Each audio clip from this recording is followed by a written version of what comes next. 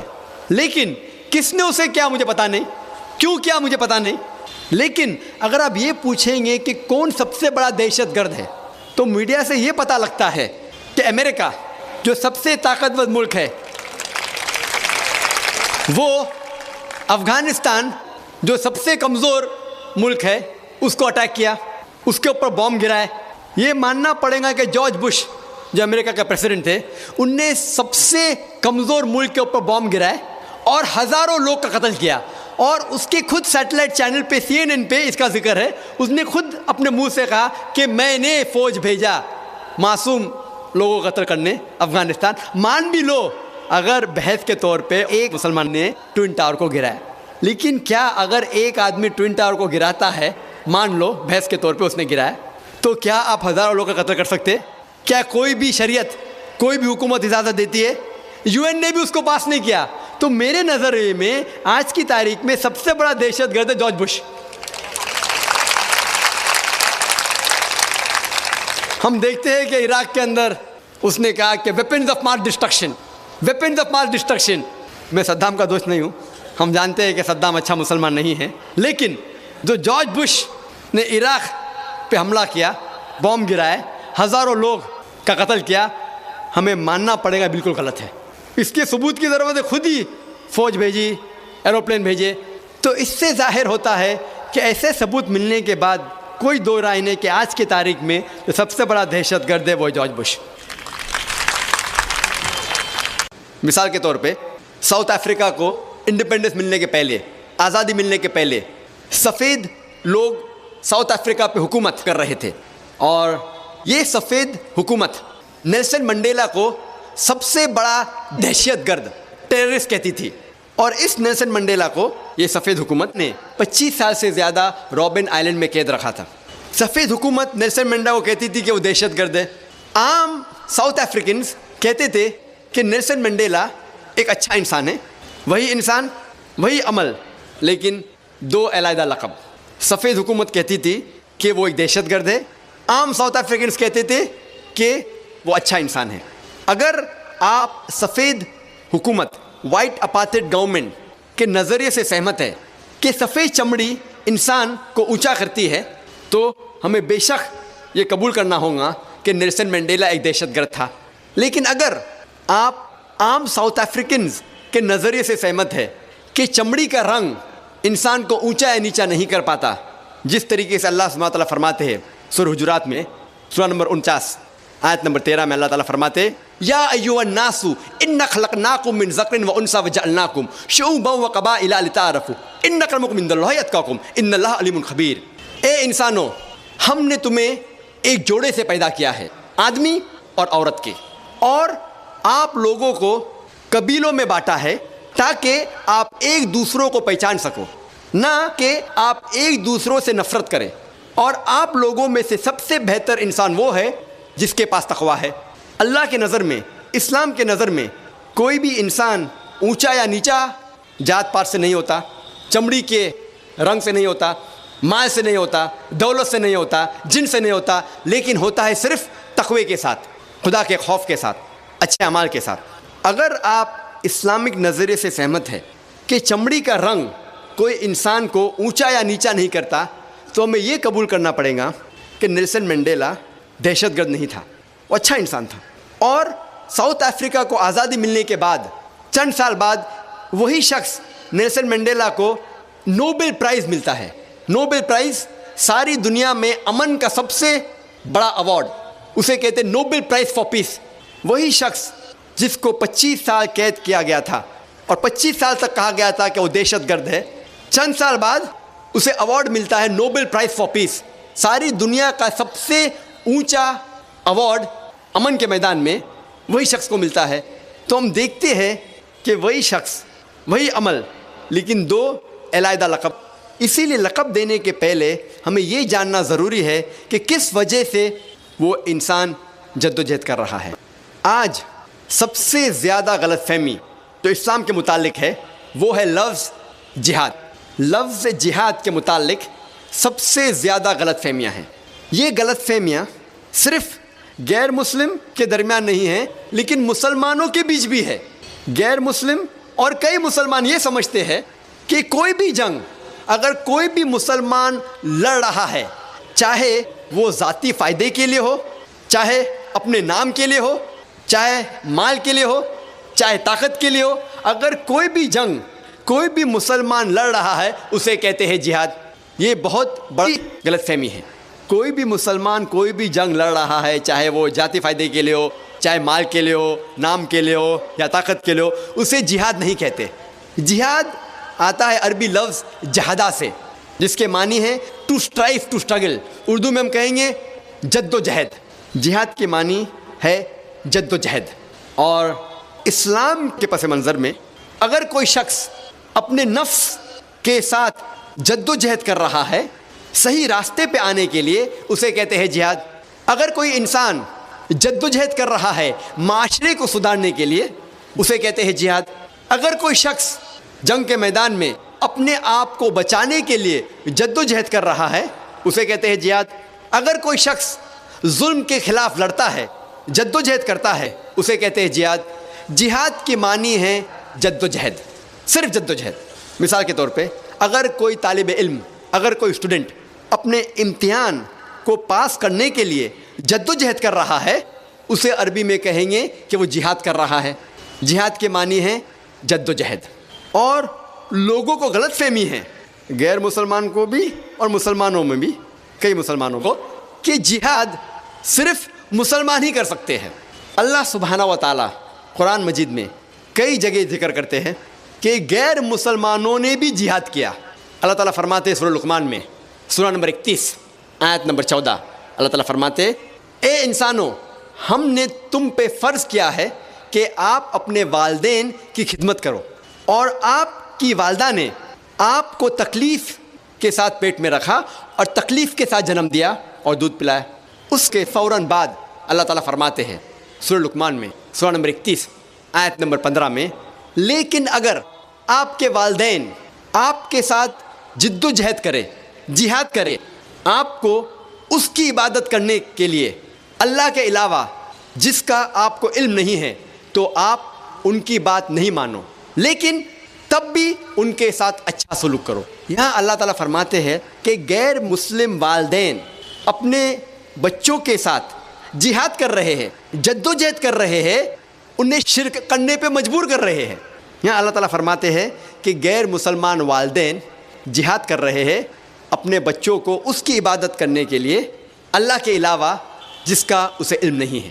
یہی چیز اللہ تعالیٰ دہراتے ہیں سورہ عنکبوت میں سورہ نمبر 29 آیت نمبر 8 میں، کہ اللہ سبحانہ و تعالیٰ نے سارے انسانوں پر فرض کرایا ہے کہ وہ اپنے والدین کی اچھی دیکھ بھال کرے، اچھا برتاؤ کرے، لیکن اگر ان کے والدین جہاد کرے، جد و جہد کرے اپنے بچوں کے ساتھ اس کی عبادت کرنے کے لیے اللہ سبحانہ و تعالیٰ کے علاوہ جس کا انہیں علم نہیں ہے، تب آپ ان کی بات نہیں مانو، لیکن تب بھی ان کے ساتھ اچھا سلوک کرو۔ یہاں بھی اللہ سبحانہ و تعالیٰ فرماتے ہیں کہ غیر مسلم والدین اپنے بچوں کے ساتھ جہاد کر رہے ہیں، شرک کرنے پہ مجبور کر رہے ہیں، تب آپ ان کی بات نہیں مانو، لیکن پھر بھی ان کے ساتھ اچھا سلوک کرو۔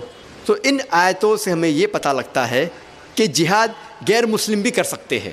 اللہ تعالیٰ فرماتے ہیں سورہ نساء میں سورہ نمبر 4 آیت نمبر 76، اللہ تعالیٰ کہتے ہیں کہ مومن وہ انسان ہے جو اللہ کے راہ میں حق کے لیے جد و جہد کرتا ہے، اور وہ انسان جو حق کے خلاف ہے، وہ لوگ جد و جہد غلط راستے پہ کرتے ہیں، شیطان کے راہ میں کرتے ہیں۔ اللہ تعالیٰ فرماتے ہیں کہ مومن اور مسلمان جہاد فی سبیل اللہ کرتے ہیں، اور جو حق کے خلاف ہے وہ کرتے ہیں جہاد فی سبیل شیطان، یعنی جد و جہد کر رہے ہیں شیطان کے راہ میں۔ تو جہاد کے کئی قسمیں ہیں، لیکن عام طور پہ جب بھی یہ لفظ جہاد کا استعمال ہوتا ہے، یہ عام طور پہ مانا جاتا ہے کہ یہ جہاد فی سبیل اللہ ہے، جہاد اللہ کے راہ میں ہے۔ اگر خصوصاً کوئی چیز کا ذکر ہے اللہ کے خلاف تو پتہ لگتا ہے کہ اللہ کے راہ میں جہاد نہیں ہے، لیکن عام طور پہ جب بھی یہ لفظ جہاد کا استعمال ہوتا ہے اسلام کے پس منظر میں، اس کے معنی ہے جہاد فی سبیل اللہ،